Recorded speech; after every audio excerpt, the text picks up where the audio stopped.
Bismillahirrahmanirrahim. Dear students, I am Saddam Hussain from channel Medina Educational System. FSC physics हम discuss कर रहे हैं.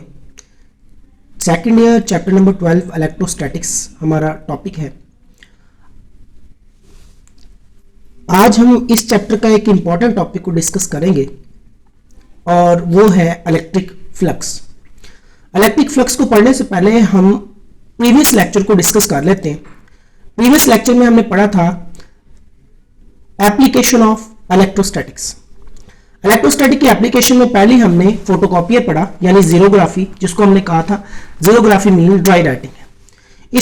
ये जो स्केच है ये आपकी बुक से लिया गया है. यहाँ देखें लैंप जो है इस पेपर पर जिसको हमने प्रिंट करना है इस पर एक लाइट को फॉल करता है. ये लैंप लाइट को फॉल करता है, लेंस उसको फोकस करता है. ये मेन पार्ट है फोटोकॉपियर का जिसको हम ड्रम लिखा हुआ है. ड्रम जो है एल्यूमिनियम का बना हुआ है, कोटेड किया हुआ है सेलेनियम से. सेलेनियम जो है ये एक फोटो कंडक्टर होता है, यानी कि लाइट पड़ेगी तो ये कंडक्टर होगा और लाइट नहीं होगी तो ये इंसुलेटर होगा. अब होता ये कि जैसे लैंप पेपर पर लाइट फॉल करवाता है तो लाइट रिफ्लेक्ट होकर लेंस के थ्रू सेलेनियम के ड्रम पर आती है.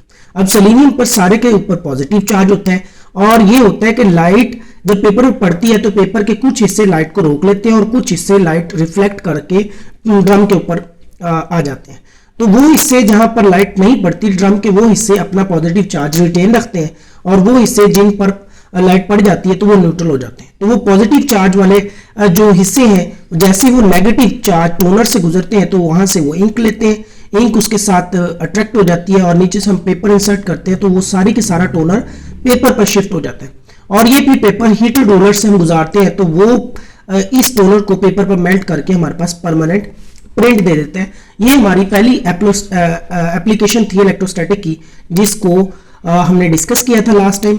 अब हमारे पास जो सेकंड है that is ink jet printer. तो ये उसका स्केच था कि ये हमारे पास इंक का रेजर वायर है, यहां से ये इंक नोजल की तरफ जाता है. इंक नोजल एक स्ट्रीम बनाता है और वो स्ट्रीम दो, एक चार्जिंग इलेक्ट्रोड और दूसरा डिफ्लेक्शन प्लेट. असल में होता यह है कि ये इंक के ड्रॉपलेट जब हमने पेपर पर स्ट्राइक करवाने हैं तो ये चार्जिंग इलेक्ट्रोड कंप्यूटर से कनेक्ट होता है जो क्या कर देता है ऑफ हो जाते हैं. यानी कि जो हम प्रिंट के लिए सिग्नल देते हैं उन ड्रॉपलेट्स के लिए सिग्नल ऑफ हो जाते हैं, ये चार्जिंग इलेक्ट्रोड ऑफ हो जाते हैं जिनको हमने पेपर पर स्ट्राइक करवाना है. और जबकि जिनको हमने स्ट्राइक नहीं करवाना ये इनको नेट चार्ज देते हैं और ये चार्ज पार्टिकल्स डिफ्लेक्शन प्लेट्स उनको डिफ्लेक्ट करके गटर में फेंक देती है और गटर दोबारा उस इंक को रिजर्वायर में फेंक देता है. तो ये तो लास्ट टाइम के जो हमारे दो टॉपिक जिसमें हमने डिस्कस किया था कि फोटोकॉपियर क्या होता है और इंक जेट प्रिंटर. असल में हमने एप्लीकेशन ऑफ इलेक्ट्रोस्टैटिक डिस्कस की थी.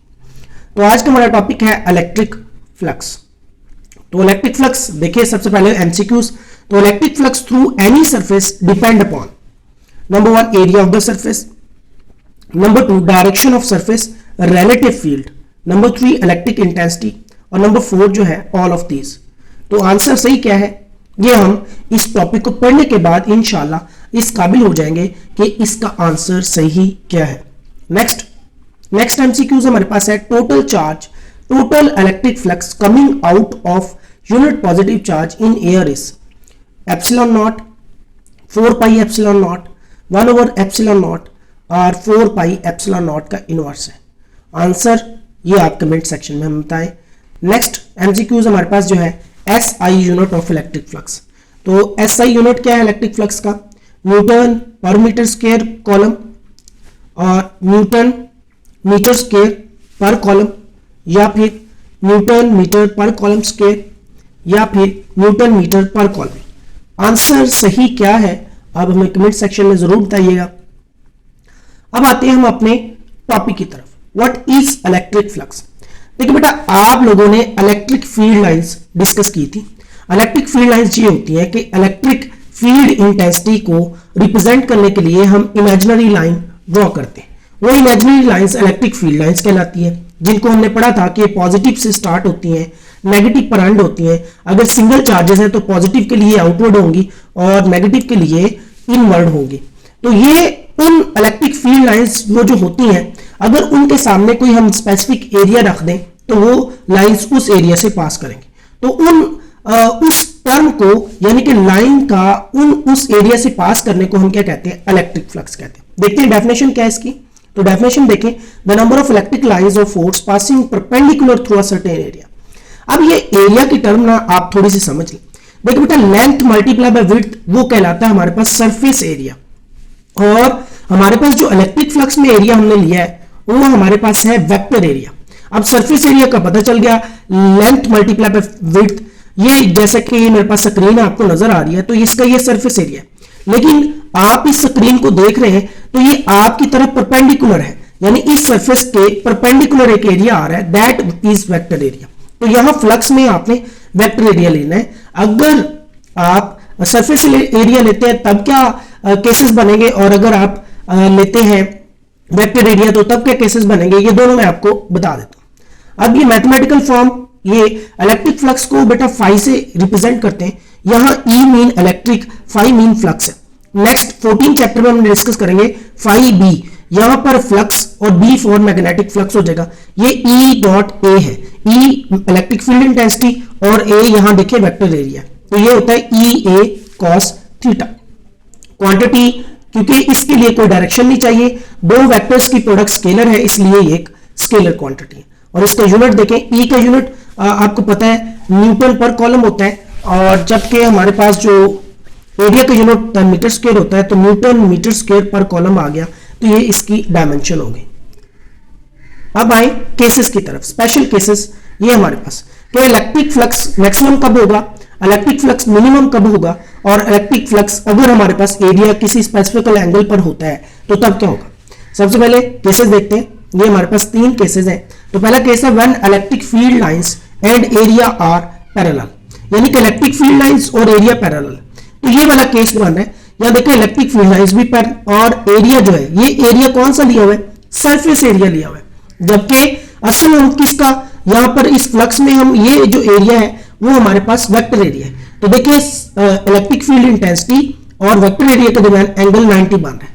तो आपको पता है E dot A cos theta होता है, और कॉस 90 आपके पास क्या होता है, 0 होता है। तो यानी कि अगर आपके पास इलेक्ट्रिक फील्ड इंटेंसिटी और सरफेस एरिया एक दूसरे के पैरेलल होंगे तो फिर क्या होगा, फ्लक्स आपके पास 0 होगा। सेकंड है when electric field lines and area are perpendicular, तो ये केस बन रहा है। अब यहां देखिए सरफेस एरिया तो ई के परपेंडिकुलर है, लेकिन वेक्टर एरिया और ई एक दूसरे के पैरेलल है। हमने वेक्टर एरिया लेना है, तो ई और ए के दरमियान एंगल 0 बन रहा है। जब एंगल 0 बनेगा तो इट मींस दैट cos 0 1 होता है, तो हमारे पास फ्लक्स मैक्सिमम हो जाएगा।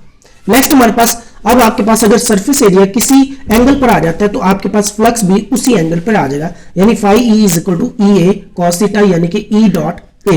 जो एंगल होगा आप उस एंगल की कॉस के साथ वैल्यू लेंगे और उसको पुट करके आपके पास उस स्पेसिफिक एंगल में आपके पास इलेक्ट्रिक फ्लक्स आ जाएगा। तो ये हमारे पास आज का टॉपिक था। मजीद अपडेट के लिए आप हमारे चैनल को सब्सक्राइब करें, ये सब्सक्राइब का बटन है, आप इसको सब्सक्राइब करें, बेल आइकन प्रेस करें, और अगर आपको हमारी वीडियोस पसंद आती हैं तो आप लाइक करें, और जो एमसीक्यूज पूछे जाते हैं आप उन एमसीक्यूज को यहाँ कमेंट करें, और अपने दोस्तों के साथ, अपने दूसरे क्लास फेलोज के साथ हमारा ये चैनल शेयर करें, ताकि उनको भी मजीद जो है वो अपने नॉलेज में इजाफा कर सकें। थैंक यू वेरी मच जी, अपना बहुत ज़्यादा ख्याल रखिएगा। अल्लाह हाफिज़।